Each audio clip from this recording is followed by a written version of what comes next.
Good morning po and welcome to Adobe Photoshop Interface.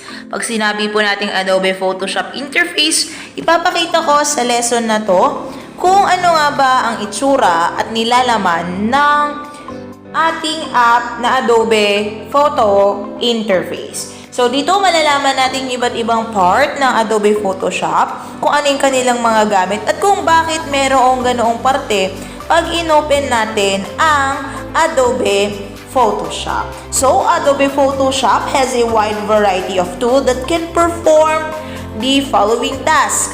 Ito po yung mga kayang i-perform ng Adobe Photoshop. First, photo correction, photo enhancement, photo compositions, photo artistic effect, photo creating vectors, adding text to image, creating web image, print preparations, creating 3D objects, adding textures to the 3D object, video correction, and animating image. So, yun po yung mga nagagawa ni Adobe Interface. So, yun yung kanyang trabaho. And now, let's see ano nga ba ang itsura ng loob ni Adobe Photoshop. So, sa loob po ni Adobe Photoshop, matatagpuan natin ang iba't ibang klase ng mga tools, mga gamit, mga bars, mga toolboxes. So, ito po sila. So, meron tayong application bar, option bar, menu bar, the select workspace button, the toolbox, the collapse or extend panels, the panels. Or, this is the whole interface of a photo editing, which is the Adobe. Ngayon, ito yung makikita po natin sa loob ng Adobe Interface. So, Adobe Interface, isa-isahin natin. Meron tayong menu bar na kung saan makikita po natin siya sa itaas na bahagi ng ating mga displays kapag ina-open na natin ang ating interface Adobe. So, what is the use of menu bar? Group of command, arrange, and menu. This menu are placed at the top of the screen and includes item like, ito yung mga makikita natin doon. File, edit, image, layer, type, select, filter, 3D, view, window, and help. So, yan po yung lalamanin ni menu bar. Next, we have the option bar, which is the option bar is the below the menu bar. So, this is the menu bar, right? Okay. And below the menu bar, we have the options here, or what we call the option bar. Okay, it shows the different option of the current selective tool. For example, we select the image. Pinindot natin si image. Lalabas kay option bar yung pwede nating pagpilian. Okay? Yan yung trabaho ni option bar. See, ulitin ko, si menu bar at the upper place of Adobe Photoshop. And after the menu bar, yung sa kanyang baba ay si option bar. Next, we have the tool panel.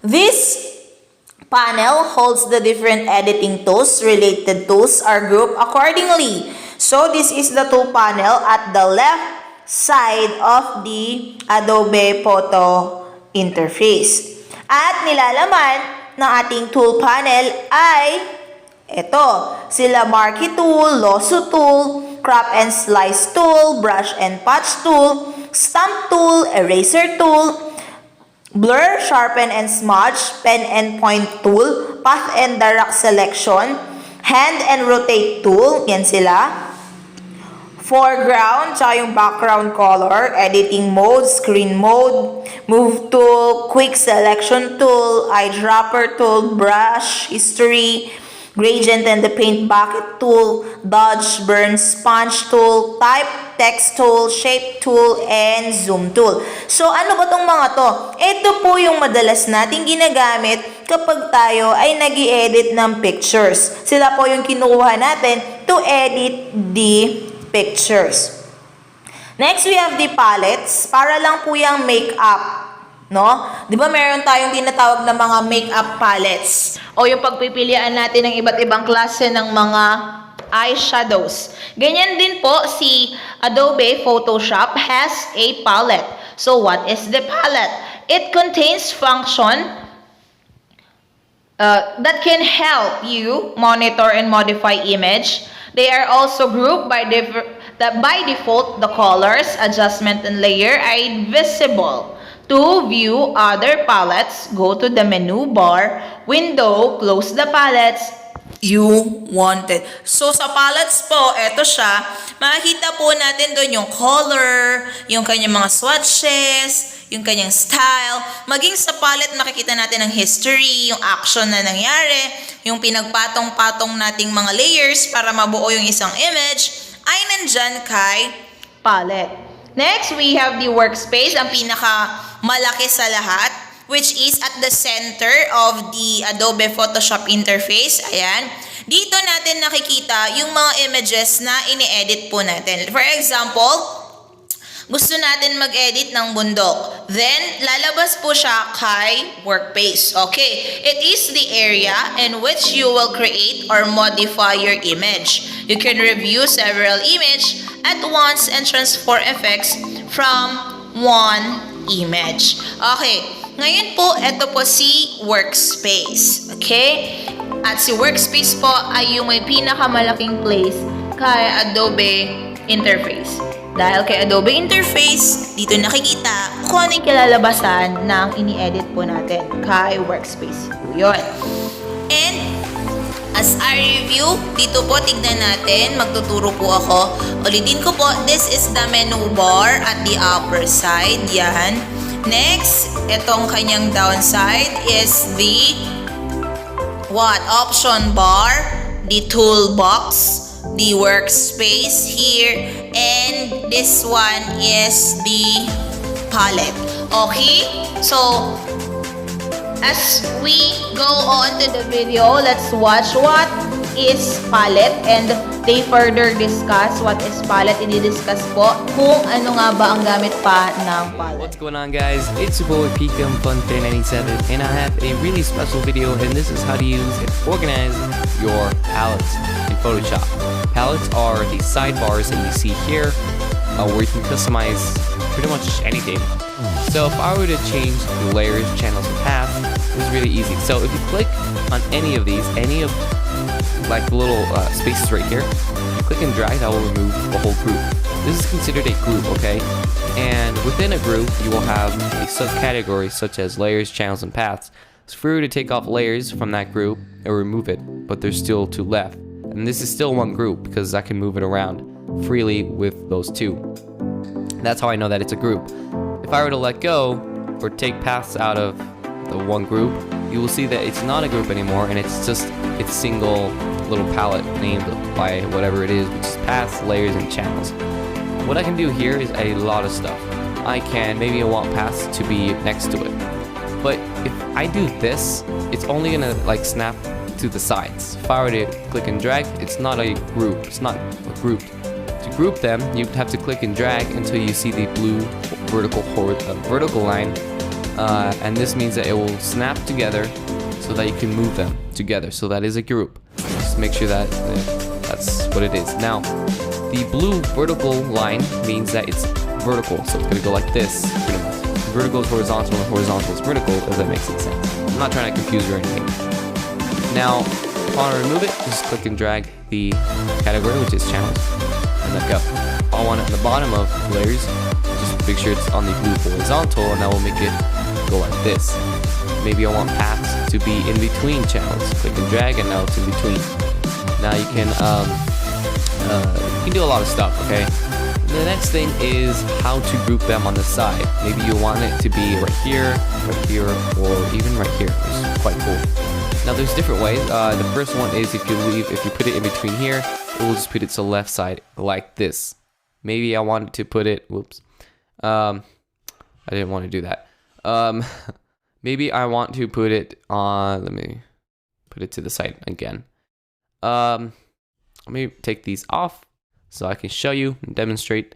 So maybe I want to put it right in between right here on this little column, and it's really easy, or row to column.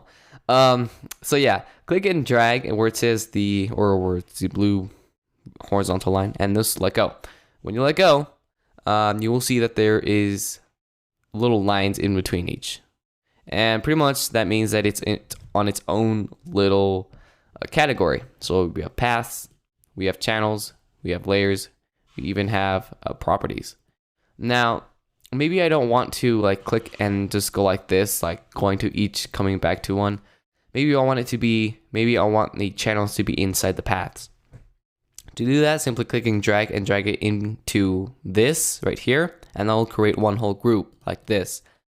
Now, if I were to do it on the bottom, this will just move it to the bottom. It wouldn't affect anything. But if you want the path or the layers to be in here, just click and drag. Now, you can see that there's lines right here.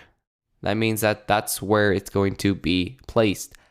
I'm gonna place it in the middle. Maybe I want it to be in the bottom very easily. Well, you can just move it down and they'll move it down. So this is really cool, really customizable that Photoshop did that. And it's really cool. You can do lots and lots of stuff. I can't go over everything, but you can customize everything that you see that there is this little horizontal line. And that's nice to know.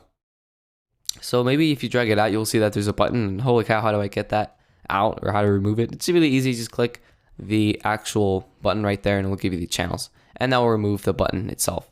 So maybe you want to delete it. You can just click X, and they're gone. But now they're gone and you don't know how to get it back. Well, if you go over to the window and go to the workspace and go over to reset essentials, this will reset what you have done to your palettes. So if you click reset or anything, it'll reset it back to default. Maybe I was in a different mode, like painting, very easily. Maybe I messed this up like this, like that, or actually maybe it was like this. All you have to do is go over to window, workspace, reset painting. This will depend whether what mode you're in, but I'm in Essentials, that's what I use. So if this helps you in any way, please leave a like in the ratings below, comment in the comment section if you have any questions regarding this video, and I'll see you guys on my next video. Peace.